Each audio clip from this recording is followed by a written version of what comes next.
Gece doğumlar. Kazılar gece doğumlar.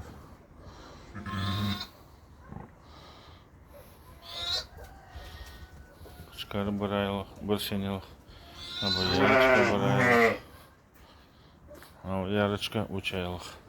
Beyaz soyu. Ha bu çıkarı bir senelik. Ha bunlar gece doğumlar. Yakadini. Ana yarıçka bir aylık. Ha o beyaz 3 aylık. Ha bu çıkarı bir senelik.